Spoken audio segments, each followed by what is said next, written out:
Hello everyone, my name is Joanne Lockwood and I'm your host for the Inclusion Bites podcast. In this series, I have interviewed a number of amazing people and simply had a conversation around the subject of inclusion, belonging, and generally making the world a better place for everyone to thrive. If you'd like to join me in the future, then please do drop me a line to joe.lockwood@seechangehappen.co.uk. That's SEE changehappen.co.uk.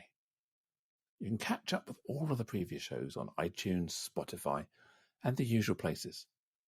So plug in your headphones, grab a decaf, and let's get going. Today is episode 89 with the title Unearthing Potential Beyond the Resume. And I have the absolute honour and privilege to welcome Sara Dalsfelt. Sara is the Chief Marketing Officer at Adway. Adway are a talent attraction suite, a consciously inclusive platform that is built to find hard-to-reach talent on social media. And when I asked Sara to describe her superpower, she said she unapologetically dares to be herself and walks the talk. Hello, Sara. Welcome to the show. Hello, Joe. Thank you for having me on the show. We met several years ago. I think I did an Adway podcast or live stream with you, and we were just went in the green room, weren't we? That was 4 or 5 years ago. Exactly. Early COVID. Yeah. I just looked back. You were on my LinkedIn live show 2019, I believe. And we did a fabulous episode. You can still rewatch it, everyone, for listening in. It was called Is Hiring for Diversity Hiring for Second Best? And we unpacked like what conscious inclusion means in practice for hiring teams. It's still a really good topic, a really good show. And that's how we met, I believe, through the TA community. It probably was. Yeah. It was. Yeah. And we met at Fest last year. And we did on the Adway stand. Yeah. Brilliant. Yeah. Yeah. I've been a fan of yours ever since, Joanne. Like what you do for the space, who you are, the knowledge you bring, the perspectives. I recommend you to everyone I stumble across for conscious, inclusive hiring tactics. For those of you who can't see, because this is a podcast, I've gone bright red. I'm blushing. I'm all over the place. This fangirl stuff is it's hard to take fangirl stuff. You have to take it in. You have to take it in. You're an important voice. Thank you. So, unearthing potential. And so what is beyond the resume? Can we bin the resume? Yeah, I mean, for me, I believe we're heading into a time where candidates almost will start questioning employers in why they're assessing their potential based on a piece of paper. I believe we're almost there where, the CV is for most employers now even ancient, but it's still used, right? It's a traditional hiring tactic. But in a very near future, candidates will start questioning, how is this even relevant to assessing my readiness, my potential, and my transferable skills? So everything is beyond the resume. Everything is beyond the CV. The person, the potential, the people is beyond the CV.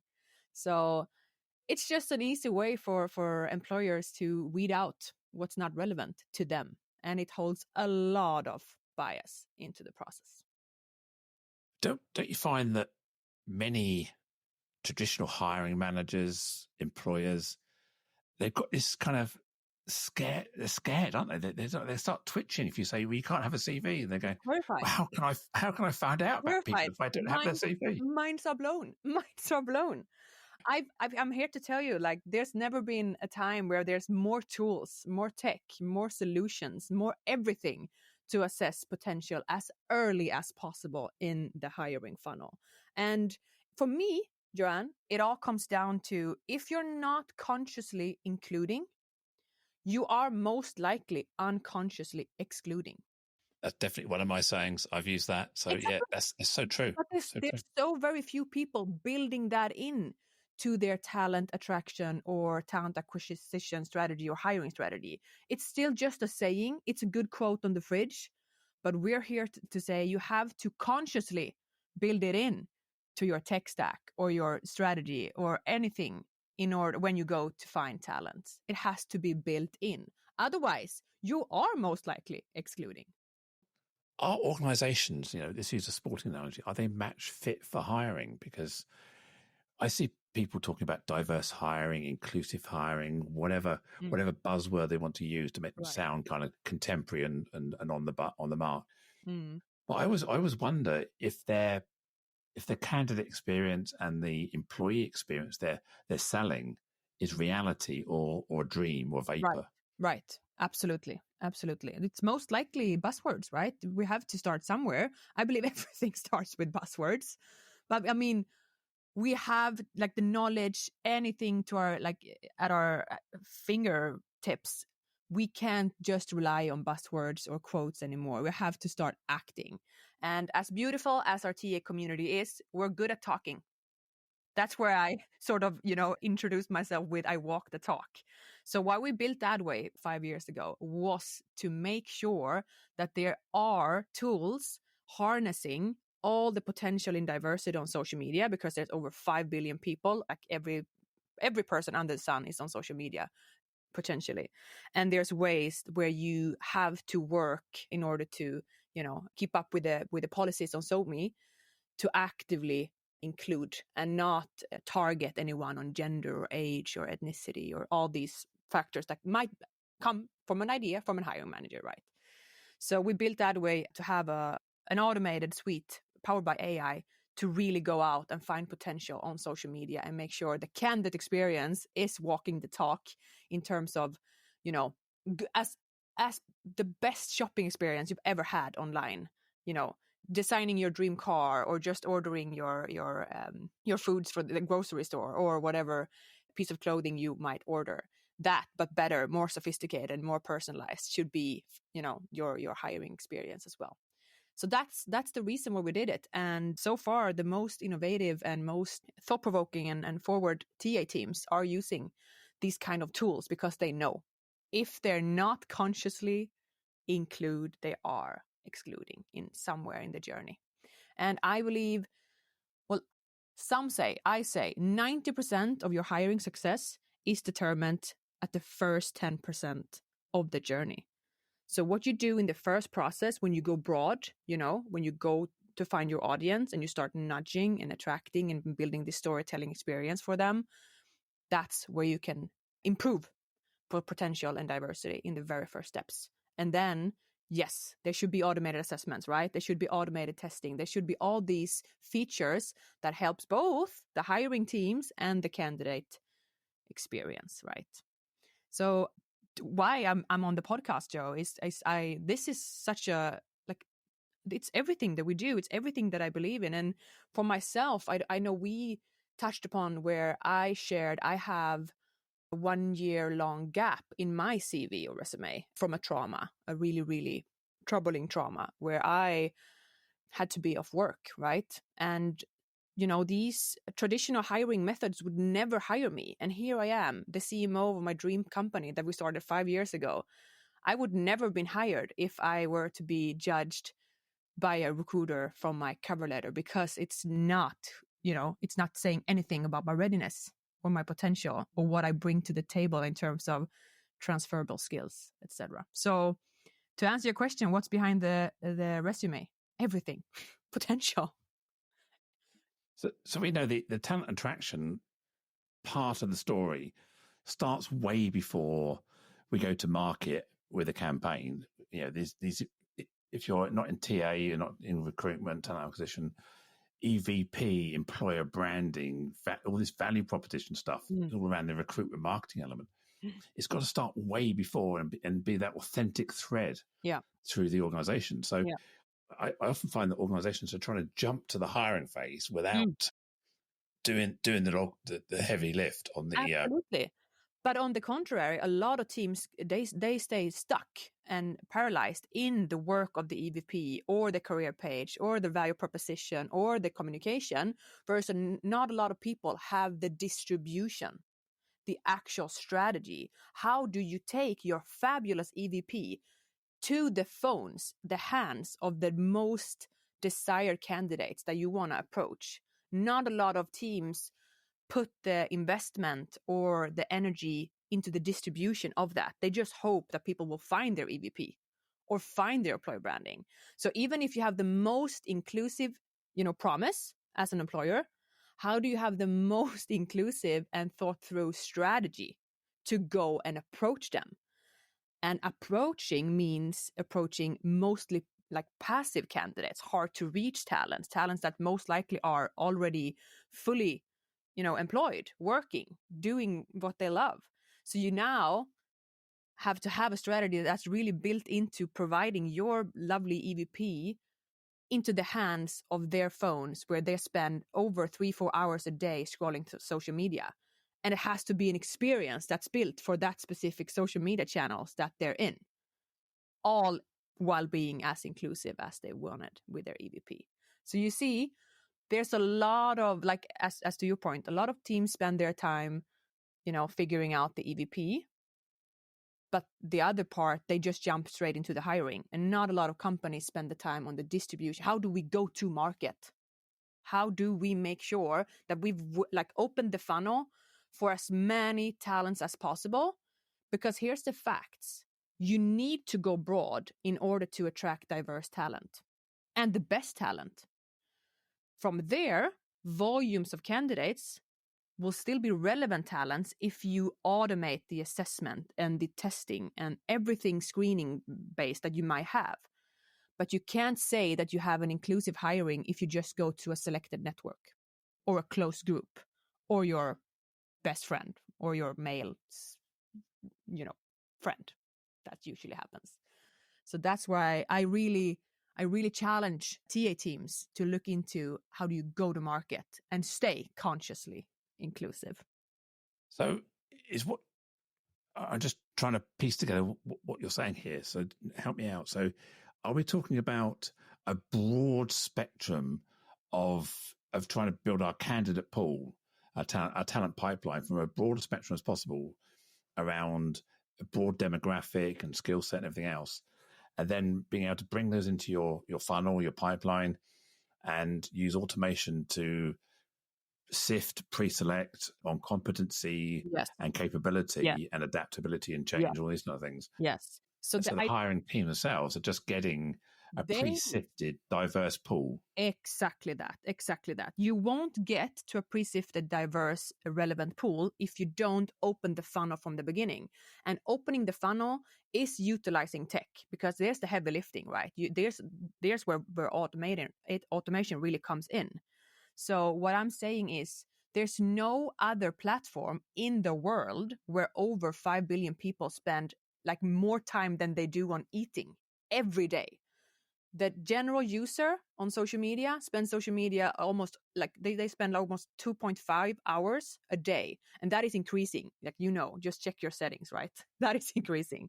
So what I say is, you have to go where the candidates spend their time, where they live their lives, right? You have to then make sure you are distributing a strategy that builds a storytelling experience based on your EVP, on your employer brand, on all these value propositions that are as inclusive as you say, meaning you will then only attract and assess the most relevant talents because they've been appealed and targeted based on potential and readiness and your arguments that are selling to them.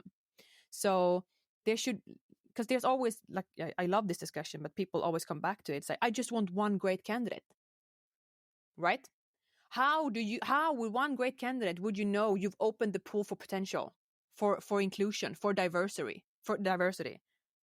You wouldn't. You what you're saying to me is, I want an easy life. Sure. Easy life means doing the right thing, consciously working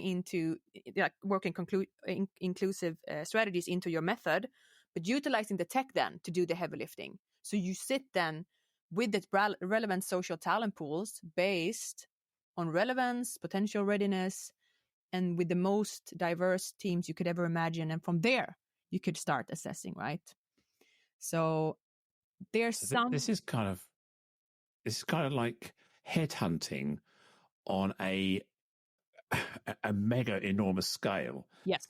So you've got a pool of potentially thousands of people or more being spearfishing them. So you're targeting them directly on mass. Yes. Rather than using so you're not suggesting cast a broad net everywhere. What you're saying is you're casting your net specifically for competency and skills. So it is spearfishing, but on a mega scale. Yeah. And we work with behavioral targeting. So it's still targeted, but then like how algorithms work is that they have to learn from a lot of data initially, right? And as with that, you can then teach algorithms to work towards then specific data points that are building for, an inclusive hiring strategy, or not segmenting anyone on gender or ethnicity or all these, bias factors. So it's simply making sure you walk the talk in your TA setup as well. Like everything into your tech stack should walk the talk, and you have to make sure it does. Can't just be the quote you're throwing at your next RL100 talk, right? You have to walk the talk and look into your own process. So how long does the candidate stay passive in the process until they're kind of triggered into a kind of, yes, this person meets our primary criteria, then we'll do some outreach? So they can be passive in this process for years and suddenly drop into it. This is such an interesting question, right? So there's a consensus in the market, like in the hiring industry, that we've always talked about a passive and an active market, right? People active looking for a job when they're in between jobs, right? And people who happen to be employed. But I like to look at this as to your point, as how I incorporate your question. There's a window of opportunity where someone is about to act. If we go back to e-commerce and shopping tactics online, right? I'm a passive customer. Always. I have money. I'm on social media. I like clothes. Let's make it easy, right? I'm not in the look for anything. You too, exactly. Who isn't, Joe? Who isn't? I'm not in the look for anything. It's just, let's just make it super easy. It's been Black Friday. I've done, all my shopping. I'm satisfied, but I'm still a passive customer online, living my life on social media, right? If I stumble across really targeted ads with very personalized messages, discount codes, anything, and these ads iterate, they go after me on Instagram. Then when I'm on TikTok, I get a new one. When I'm on LinkedIn, I get 3 other ones. When I'm, jumping into, could be Twitch or whatever platform that might be, I have a designed experience to sort of approach me with a product, right? And this case might be a bag. I like bags, for instance. Let's make it super easy. So there's a window of opportunity where I've been nudged enough times. There's not a golden number, but a lot of people say there should be 7 touch points in order to make an action, right? So in the window of time where I turn active, that's where I believe you have to make sure you have a process that's so sophisticated that actually capitalizes on my window of opportunity when I'm active. So it means I need to be buying this bag with 1 click. I have to feel super secure. I have to trust the tech. I have to make sure it's not a scam site. It's not a scam company taking my card details. I have to feel super trusted. And it should be the smoothest, easiest confirming experience ever. Like, yes, Sarah, you're doing the right thing. The bag is coming in a day. 1 click. We have all the information that we need, And the same goes for applying for a job. There's a window of opportunity, and this window of opportunity can increase by building these personalized storytelling experiences over social media platforms, turning me into an active candidate once I've been, presented with these offers over time. So to your point, yes, it can take over 6 months. Like we have a process that makes sure our customers, they hire everything from CEOs down to customer service personnel or whatever, like all different types of roles. And it takes forever for some because they're so passive. Could be eye doctors or pharmacists, right? They're so passive in terms of looking for a job, but they're very active in terms of working. So they're not a lot of time approaching them, right? They might be on social media just when they're, taking a coffee. Then the timing needs to be there. The sophisticated strategy needs to be there. So I like to look at it as a window of time when someone turns active. you have to make sure your software works for you to capitalize on this very, very, very rare moment. I love that idea. I'm with you on bags, but I'm probably almost active on buying an air fryer. And Everywhere I go. I bet you every social media channel knows this.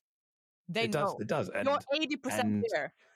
And I'm being honed into a certain brand, a certain price range, yes. certain feature set, because I can feel that I've inquired and I've done some research and I'm looking at certain things.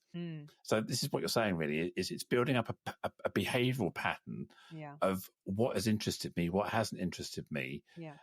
Where I go, it indicates my abilities and my people I hang out with. So you're building up a picture of me to know that this particular air fryer on Black Friday, and you probably know that £50 off is my kind of deal threshold. Yes. And then I'm gonna click on it, and then, as you say, it has to happen immediately. It has to happen immediately. Yes. It has to be a trusted process, super easy, one click, and it should be like. Imagine the business of an e-commerce not converting those Joes like yourself actually going to market for that air fryer. Imagine that business loss. And the same goes for TA teams.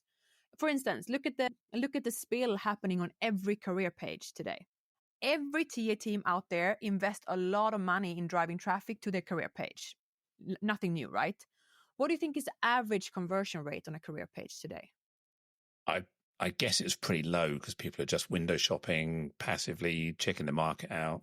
Yes, but some teams are like, I wouldn't. So what I argue, there's not a lot of passive candidates just surfing around a lot of clicks, a lot of steps down to your specific career page. It's a big ask. It's a big ask for a pharmacist, working full time, super, super stressed, having everything to do by themselves, right? So not a lot of passive candidates stumble across a career page because that's not like your SEO isn't that good. I would just challenge. You've got to kind of have a motivation that you're disgruntled, you're at risk, something's happened. Exactly. Yeah. Like there's people naturally looking for like there's some percentage going into career pages, but that's not the majority. The majority would mainly spend their time on social media and or anything else on their phones, right? But so the ones that actually do come to the career page have often committed to something. There's often some interest there. Once you actually come into a career page, that means losing out on, in average, 98% of the traffic is like throwing fish nets in the water and not picking up the fish. And this happens for almost all TA teams and hiring teams out there. And again, how is this building upon to your inclusive, diverse talent pools? How is this building for the candidate experience? It's not. It's just, repelling thousands and thousands of thousands of people every day, hundreds if you're an average company. But like this loop is just where I'm, I get fascinated of how this can still be going on when there's so much knowledge and there's so much. We're like, you don't even have to be using social media yourself to know that there's a certain expectation from a persona, a user today. And Joe, you're the same persona buying the air fryer as you would be applying for a job that Adway would promote, right? You're still the same. Your behavior is still the same. You have the same expectations. You go into social media, you go online, you have an expectation of your user experience. That has to be met. Otherwise, you would never buy the air fryer. You expect Amazon checkout, or you expect Easy Buy, or you expect Klarna Easy Checkout, or whatever. And the same persona is expecting a super easy application journey. So as a passive candidate, I'm browsing, minding my own business, and I would start seeing targeted content around a brand, around a story the brand's telling, to lure me in to create a brand association. This brand is good. I love this brand. Type in my head, and then they're going to kind of hit me with a, "Why don't you find out more about us?" Is that the kind of approach to try and drive me into their into their inquiry funnel? Yes. So what we do is we build social talent pools built of relevance as well. So yes, we would definitely go to market with a lot of arguments built on our customers, ICP, EVP, employer branding, all the arguments that's relevant for all the categories that they are promoting. But then, as to your point, there needs to be a sort of Hansel and Greta storytelling experience happening to even care. Because you're not in a war for talent, you're in a war for attention. And that comes back to the distribution and the strategy of getting the right message at the right time on the right platform with the right window of opportunity. So we would definitely, what we do is that we build these talent pools that we can then retarget with all these relevant messages. One good example that we always do is, for instance, how the travel industry have really nailed online purchases of travels, right? It's not like the majority of travels being sold or bought today is happening online, and that's been an industry sort of pioneering how you would go and about an online order. Because like 10 years back, we still shopped a lot of, well, we did a lot of travel bookings online. It was one of the first industries starting it, and still today it's one of the most lucrative industries in terms of online shopping, right? So what they do is, first of all, an online e-commerce company like booking.com, let's make it easy. They are very much aware that it's not one ad that sells their travel destination.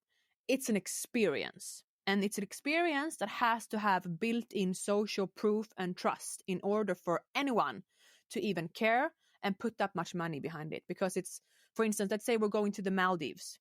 Quite an investment. Often like honeymoon investment even. Like you wouldn't just like randomly on a spring holiday go to Maldives, right? This is a big investment. And these companies know this. So they have to build a storytelling experience where they, blend messages and social proof and trust into all these different ads, approaching the customers with a sophisticated, timely, precisely timing of everything. So there's like a fine line being spammed, as you might have been experienced, Joe, like spammed with the targeting ads, like, I already bought those shoes, why are they still following me? That is not a sophisticated journey. That sort of spray and pray approach to targeted advertising. But the sophistication means messages right on time where they still feel nudging and not like, big brother is watching me, right? And this is where e-commerce for travel agencies have done amazingly well. So the first ad they might show is like, hey, Joe, we're going to, it's going to be like a couple experience going to the Maldives, right? They show the turquoise water, they show the villa, they show the champagne on the beach, and it's just like setting the scene. The first ad is like, we have a package deal for you going to the Maldives. They know this is not where you buy, but this is where someone in your reptile brain, something might be registered, right? 3 days later, they show, oh, so this is a kids-free hotel. It's for couples looking to get away, having their own bungalow. It's really like targeted towards you and perhaps your wife, like, because they know, right? 4th day, 5th day, it's a family testimonial, or in this case, a couple testimonial. Yes, it was kids-free. I got all the free massages that I wanted. It was so much rest for me. I had the best time ever. 5 ratings, right? Day 10. There comes the booking.com review, like 10 stars, best reviews ever. A lot of couples love this destination. It was worth all the money ever. We would never regret this, yada, yada, yada. And on day 14, you get the last ad in the sequence of storytelling with a 20% discount. Last chance to buy. Would you believe they would sell the same amount of travel packages on the first ad versus the last ad? I can believe that, because the people have different buyer journeys, different buyer experiences, different impulses. Exactly. So every one is going to peel people off to buy, and then no doubt the last one, let's not give up. Let's just pause and come back later, isn't it? You don't give up completely. Exactly. It can always be retargeted, and they know that the couple testimonial ad you've sent to your wife. And like, hey, aren't we worth this? We're worth this, and then, the questioning start happening, and you could start picturing yourself going there. So once you get the last message, the last ad, the last storytelling experience, it's a no-go. And that's how we like to approach talent attraction as well. We need to build a storytelling experience to sell them their new lifestyle, their new life, work-life balance, all these arguments that are selling the position and selling their new, potential job. And it should be as timed as the Monday you go in and you have you actually have a bad meeting with your manager and like, damn it, I'd never get my will through, or whatever. And bam, there's the ad. Find a day to apply. Let's go. Yeah. It's being there, being ready, and you say spearfishing right at the point of on that cusp of being passive active, isn't it? It's knowing that point. Right. And I like to see it as a window of opportunity. So when someone actually is turning active, you better work. The solution better work for you. So as you can tell, I love this topic. And coming back to like inclusive hiring strategies, there's so much we can do. There's so much tools in our hands. There's so much knowledge.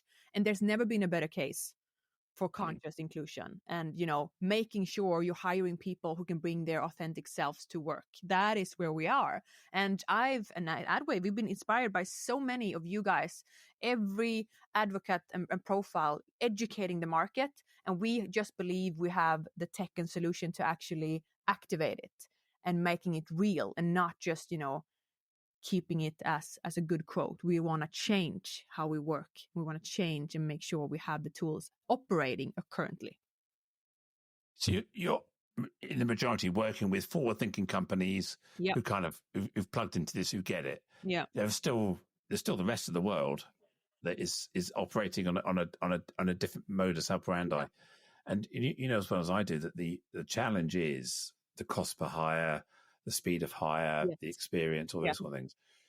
And whenever I'm talking to organizations, the frustration is around getting people into the funnel of a broadest demographic possible. Exactly. In a cost-effective way. So let's just talk about the people who haven't found the light just yet. And that's a challenge, because what we end up doing is we end up using traditional recruitment processes with a non-diverse and non-broad demographic talent pool, wondering why we're not getting the output from that pipeline. True. or enough candidates to give you choice across a broad demographic. That's the challenge, isn't it? And it's around getting the people in the funnel. And you're saying this passive, active window of opportunity is a way of getting people into the top of funnel, and then doing something with it. Yeah. So let's talk about. I've clicked. I've gone. Yeah, I want the air fryer. I want the holiday. I want the couples retreat. I want that new handbag. That pair of shoes. I'm definitely going to have that pair. So I've clicked. Yeah. So what should my candidate experience be like from that point forward? So I want to advocate that the expectation here, even if it's a handbag, even if it's the travel, even if it's the air fryer, is that you do not want to leave the form. And by form, I want to say when you click on an ad, what should happen is you should go straight in to the application form. In this case, it should be as easy as submitting a lead. For instance, Joe, you pressed a job ad from Adway.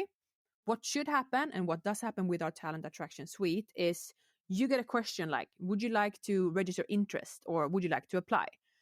You only need to submit your email to actually be in the loop. And this is where a lot of TA teams and hiring teams get stuff wrong, because the old way of looking in hiring is we don't want a lot of work to go through. Like that's the old way of looking. I would even argue that most hiring processes is built to weed out, not include. Versus today, you have to broaden your perspective. You have to have a process that includes. That means if Joe has a window of opportunity, you have to meet that, and you have to make it super, stupidly, super easy to capture this interest, which means one click is what needs in the initial phase. Then it should be a gamified experience. So for instance, what we built is you stay in the ad, you submit your email, then you can leave. We don't need anything more from you. We can retarget you and we can say, hey, Joe, remember, you applied for head of the universe at Tesla. Head of universe at Tesla, right? Great role for you, Joe. Then you get a ping notification or an email or an ad, whatever you like.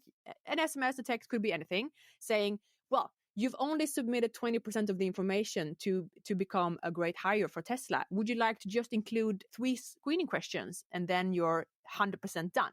So it's a gamified experience. Either you stay in the ad and you just fill in, if it's screening questions or whatever, the employer of choice, Tesla, have chosen to fill in to make your hiring process, or you leave the form and come back when you have the time, because you might be on the subway, you might be in the supermarket, you might be in the bathroom, So there's always alternatives to when you submit and come back. But capturing the first interest is vital.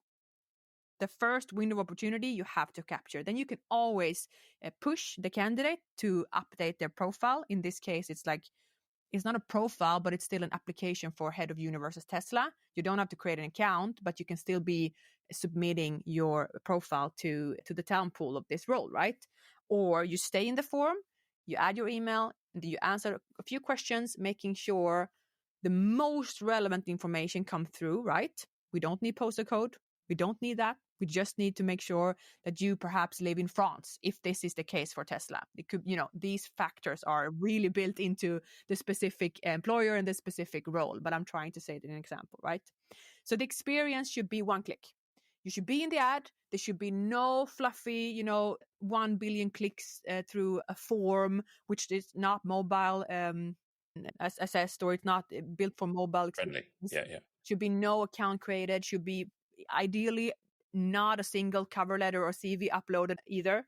It should be a super smooth journey built on finding potential with, assessments and tests and screening based on science, in order to really make sure what's getting through is relevant for this role, and that you are opening up for potential and transferable skills and everything that you need in order for have a thriving workforce, right? So same as with the air fryer, 1-2 clicks, super secure, easy checkout, making sure my bank details is all secured. I don't feel stressed about this decision. I have to have an immediate confirmation.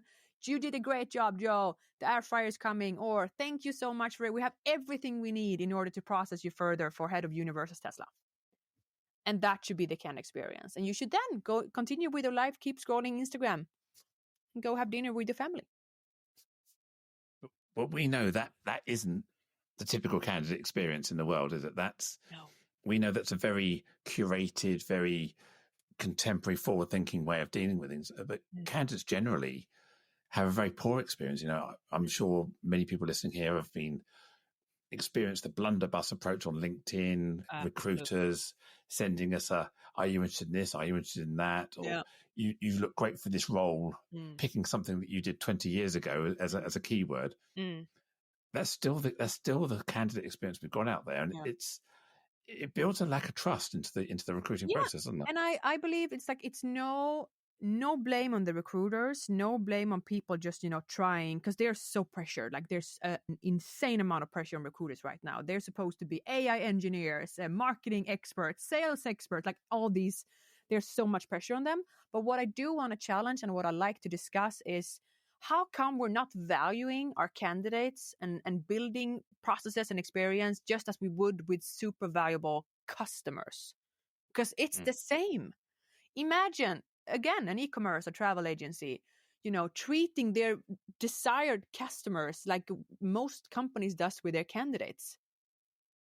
It's like, in revenue loss, just imagine the figures in revenue loss. And it's not like in terms of like buying stuff or being a customer. I could still go back some years later and I want the air fryer. Like, I don't care. It's a good deal. I'm going to buy it. I'm not that skeptical, about the brand selling the air fryer. But when it comes to hiring, if I've had a bad experience with a brand, they're doomed. They're out. The majority of candidates will never apply again. So it's not just that you're turning them off. You're ending forever a relationship. And it's not just, a lot of people come to market saying there's no candidates. How come? You're shrinking each day.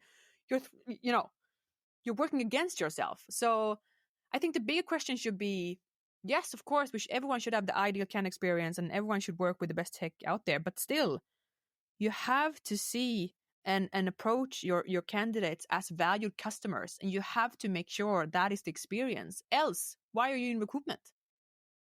Mm. Most, I think 65, 70% of the UK workforce work for businesses that are 10 people or less, or certainly small businesses, micro businesses.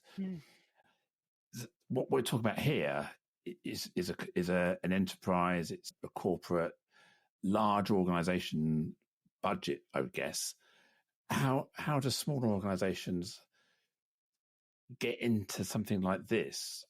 Or because first of all, it's a mindset change, isn't it? Recruitment marketing and what you're talking about is a real mindset change. Yeah. Versus the old, I'll put it on a typical job site and get thousands of applications from all around the world that very few are actually relevant.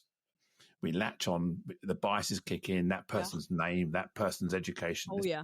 We're suddenly biasing and going, Yeah. oh, look, there's a couple of white people here with English-sounding names who live in the local town.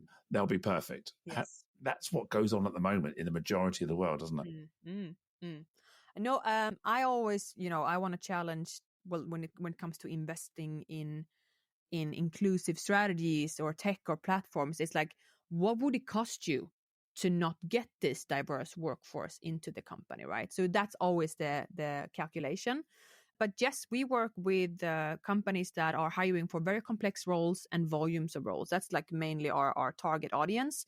But it still could be companies doing 30 hires a year. If it's like pharmacists or IT specialists or salespeople or service personnel or whatever. So I would like, either way, where like, because what I'm coming from is I had this brilliant live stream yesterday on my LinkedIn live channel together with Wolfgang Brickwetter. He's an HR specialist and recruitment experience person from the DACH region, and he's been doing recruitment trends reports for over 10, 15 years. And we went through a lot of benchmark data, because there's nothing we love more than benchmark data. And when it comes to like, what are the hiring budget or the marketing budget for this TA team, or how much are they spending on these channels, or what's the average, and we went through a lot of this data. And what was really interesting was, even if you have a super tight budget for recruitment marketing or employer branding, which you might have in the times we're in, what you don't get is the change here is in terms of what I said before. You're not in a war for talent, you're in a war for attention. If you don't join the party now, it'll be exponentially more expensive next year, and the year after that, and the year after that. Because again, everyone is going into social recruiting. Everyone is understanding the need for the most epic candidate experience. Everyone is investing in this. And if you're not joining the party, you're out of the game. So even with the tiniest recruitment marketing budget, and we looked into this cool benchmark data, I can send you some then later, Joe. Even with the tiniest budget, you have to make sure these budgets are working the most efficiently for you, building the talent pools, optimizing the career page, not losing out on this valuable, relevant, diverse traffic that you are driving in some way, even if it's through like search or outreach or automated process with recruitment marketing. You have to make sure these tiny budgets work for you, and you have to go where the candidates are. So I would naturally argue never to put all your eggs in one basket. My approach to hiring with tiny budgets, either way, is multi-channel. You have to understand that the persona, the average social media user, has, I think it's on average 7.5 SoMe apps that they use. So they live in a universe of social media, meaning LinkedIn is not your golden or silver bullet. Meta is not your silver bullet.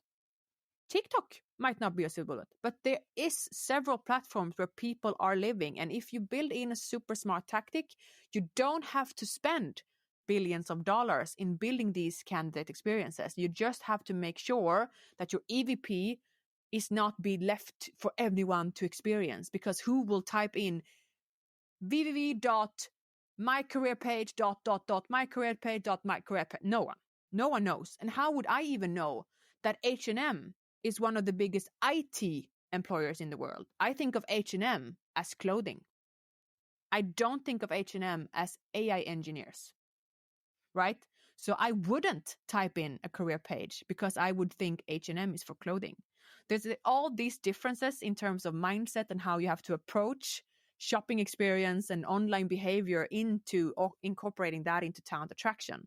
So I would still make sure my tiny budgets work for me, making sure I can collect the audiences, I can retarget the audiences, and I go broad on social media to make sure I can attract diverse potential. So we started this conversation with unearthing potential beyond the resume, the CV. Yes. So I'm a candidate. I've got a CV. I'm an employer. I want a CV. So how do I, as a candidate, sell myself? Because the CV is a sales prospectus document. I actually want you to be biased for me. So I actually want the right bias to occur. Isn't this so interesting? It's like it's all made up from the beginning. I can chat GPT everything, right? So it's not even, that's a problem. I want you to be biased, but then again, are you assessing me on my readiness and my skills and everything that is me? So the whole thing, like the whole show, the whole charade of a CV is made up on non-beneficial information for anyone, not anyone. So good point though, in terms of how can I, or you in this case, Joe, you're going to challenge Tesla for head of universe, right? You want Tesla to hire you without a CV. What I encourage candidates to do is to actually question, 1, are you giving everyone the same chance for this job? 2, include assessments and testing as early as possible in the process. That means you're not weeding out anything. You're building to include people and give everyone the chance. And as long as you explain, it's super easy to have a little box of information in your online application journey saying, hey, we're putting our tests super early in the funnel because we want everyone given the same chance, you as well. Make sure this will take you 5 minutes, sit somewhere comfortable, take a coffee, and let's get started with a test, Make sure it's built to include, not to exclude. And from there, everything, if you want to use your gut feeling or if you want to have a look at a CV, do that later. Again, you have, I always advocate, and everyone does this, I believe the community is great. Like, we always talk about challenging hiring managers. And I don't think no recruiter ever on this earth have missed the fact that you have to be a strategic business partner. I believe everyone knows this, and I believe everyone does what they can about this. But it's still, if you've done everything right from the beginning, opened up the funnel, making sure you have automated an assessment and testing tools, making sure it's not heavy lifting, but you're still processing relevant talent pools. So when you get involved, it's still relevant to the role and for diversity, meaning if you've done everything right, your funnel is built on the best possible inclusive way, you will end up with 5 equal good candidates. So if a hiring manager must, in this world, use their gut feeling, they can. I mean, I'm not recommending it, but as a last step on paper, they can, right? Because you've built the process securing that potential and diverse applicants had a chance to come through all the way to the last submission, right? So that is my whole thinking, I believe. You have to challenge the fact how employers are assessing you. I believe, and I know, this is happening today, just as review sites or Glassdoor or whatever, transparency into the hiring process is happening, and it's going to blow up more than ever. But candidates are challenging employers how they're assessed and how they're measured on how they're a match for this opportunity. And I believe we should be prepared, and we should definitely proactively approach the candidate market with this. And we want to make sure that we don't build or go back to this charade where someone has a charade application paper in their hands and I have a charade assessment strategy where I spend 6 seconds, sifting through a CV and hey, it's good fit, good match. Yeah, I can read his name. Perfect. No picture. Not going to use it. Right. So there needs to be challenge, the whole thing needs to be challenged from both ends. And I believe employers have to have the answer. Why are you assessing me on my cover letter? Yeah, have the answer. Yes. The ability to write a Word document shouldn't be the basis on your ability to and rule the universe. with generative AI, we're like, there's no substance left. There's no, imagine the risk Tesla would take with you, Joanne. Well, not with you, of course, but I meant with your cover letter built on ChatGPT for head of universe. Imagine the risk if they were to assess you on this piece of paper that you've been, creating 5 minutes with generative AI. It's no substance, it's no relevance, it's no nothing. So I think the whole thing should be challenged from both ends. So this process is completely fair. It's bias is mitigated as much as we can. It's based on behaviors. It's based on competency. It's based on potential. Not based on yesterday. It's based on tomorrow. All the kind of great things we know. Yeah. But if my organization has a gender equity problem, a pay gap problem, a disability gap problem, or an ethnicity problem, if I can't bias the process towards female hires or towards people of color or towards people with disability, I'll keep hiring probably in the same ratio, or I won't change the ratio enough to fix my gap or fix my ratios. The leaking bucket. So how do I influence the funnel? Naturally. I mean, this is the big question, right? And I believe there's so many great people out there discussing this and having the best answers ever. But of course, you can't fill a leaking bucket with relevant, applications if there's no foundation or environmental support for them to stay and thrive, right? So you have to look internally. But everyone is like, you have to start with this first. I want to challenge and say that you can have two thoughts in your brain at once. We can have parallel activities happening, right? So there should always be an ongoing strategy and work for making sure everyone feel that they can turn up to work as their authentic self. They're supported as their authentic self, or as I said, unapologetically myself, right? Yeah. That what we're talking about here is the employee experience, the retention element. Get my retention, get my employee experience right. Yeah.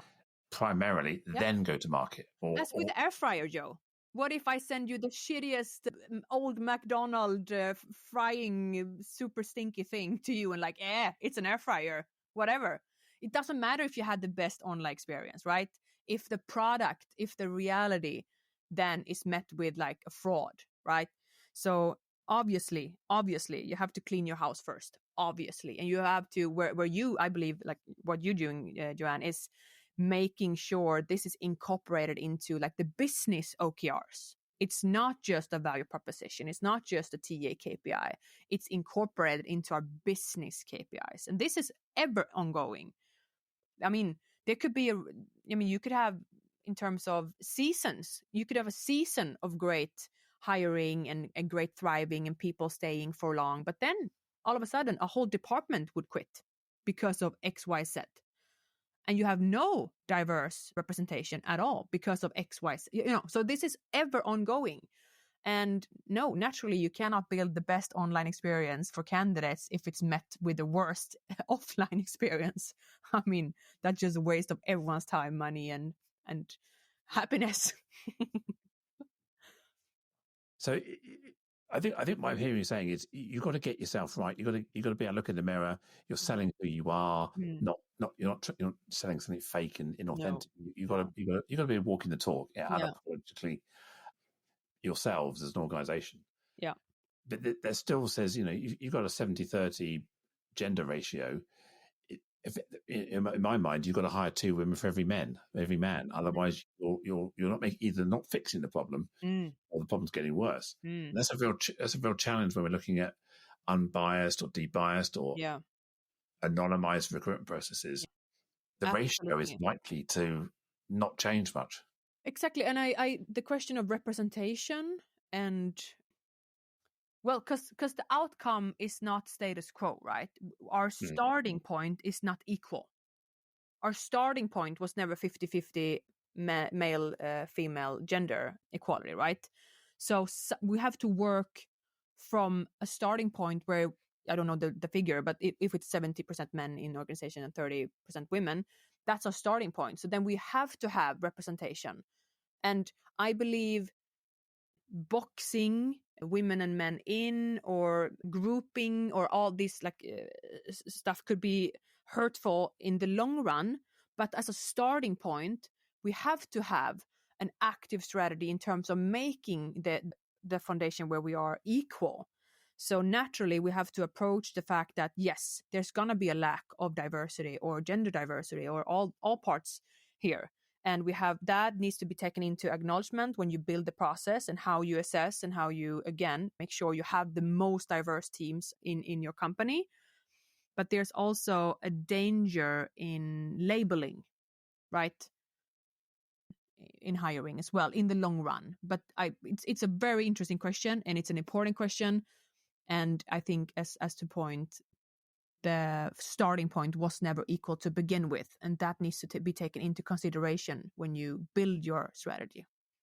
Yeah, I think you said it earlier. You don't just do one thing. You've got to fix you say you've got to sweep the floor, clean the room, get your company, the toxicity, the culture right first. Yeah. Then you can do what you're talking about here is the behavioral outreach via social media. Yeah. And then if you've got a specific need around changing the ratio of the demographic in your organization, that's a different targeted approach. Yes. You use different recruitment marketing, different outreach solutions. Exactly. To try and resolve a gender or an ethnicity problem. Yeah, messaging as well. So again, what I'm usually getting questions, because we do volumes of job campaigns on millions, millions of campaigns on social media platforms, and we're not saying you have to dance and be a TikTok company, or you have to have a super polished EVP or employer branding. We're saying what people want is your authentic own personnel, explaining to them why they get supported to be their authentic self at work. This is what the candidate market want. They on TikTok do not want, you can dance saying it if you want to, but it's not expected. We want authentic human connections. And just as with the shopping experience, you want real reviews, right? Joanne, you're looking at the reviews for the air fryer.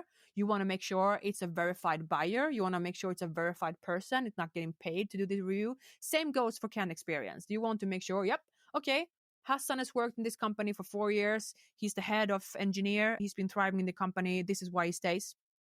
That's what you want to know. So again, it comes down to authentic messaging, but the strategy needs to open up to attract diverse potential. And that comes down to a lot of these factors. It's in the messaging, it's in distribution, it's in the AI-powered solution, it's in targeting, but it definitely must be supported by authentic content. No one cares about donuts or whatever people goes for benefits at work. I actually do. Well, I thrive with, I'm having a puppy, and I get a lot of budgets approved, and we get a lot of new hires because puppy at the office is really popular. But that's just me. And I did not buy the puppy to get more hires, but it was a big plus. We've got to use different sorts of marketing, and puppies turn people on, cats turn people on, children turn people on, skiing. There's different ways of just attracting people and say, this company, create that. Just get a puppy. That belongingness. Creating the belongingness, isn't it? Exactly. Yeah. Sara, we could talk all day. And we will again in the not too distant future, I'm sure. We'll do another podcast. We'll do a live stream sometime soon. But in the meantime, how can people get hold of you? You said you had a white paper or some research. You can put in the show notes. I'll put this in the show notes. Absolutely. First of all, I will definitely link to Wolfgang Brickvede's latest recruitment trends report, because I believe everyone needs benchmark data. We also have our latest social recruiting trends analysis, which is really jam-packed with how social media can help with inclusive hiring. And if they want to know more about Adway, how we work, and myself, it's just type in adway.ai and check out our talent attraction suite. And I am, addicted to LinkedIn. So I have my community there. I have a lot of engaged followers, and I do a lot of live streams and discussions on there. So just type in Sara Dalsfelt on LinkedIn if you want to connect. And I'm happy to keep these discussions going. And that's what we do all the time, Joanne. That's where you thrive in the community and keep educating and challenging old ways of hiring, which I love. You're one of my favorites in the newsfeed. Well, thank you. I got all blushing again. Thank you. Thank you so much. And thank you to you, the listener, for getting to the end, staying this far. So I really appreciate your engagement. And if you've not already subscribed, please do subscribe and check out the back issues and the back episodes as well. This is the Inclusion Bites podcast. That's BITES. Share the love. Share it with your colleagues, your friends, and other people on LinkedIn. Of course, I've got other guests lined up, and I'm sure you'll be inspired by them over the next few weeks and months. And of course, if you'd like to be a guest as well, drop me a line together with any feedback, suggestions on how we can improve. That'd be fantastic. So my email address, joe.lockwood@seachangehappen.co.uk. And finally, my name is Joanne Lockwood. It has been an absolute pleasure to host this podcast for you today. Catch you next time. Bye.